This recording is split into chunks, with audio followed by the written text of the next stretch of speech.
Yang pertama, kami ucapkan rasa terima kasih kepada seluruh rakyat Aceh yang telah memberikan dukungan dan suara kepada kami, Paslon 02.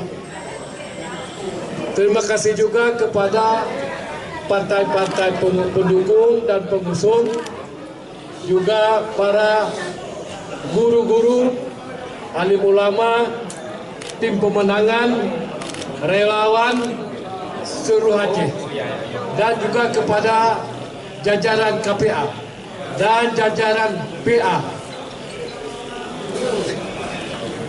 dan juga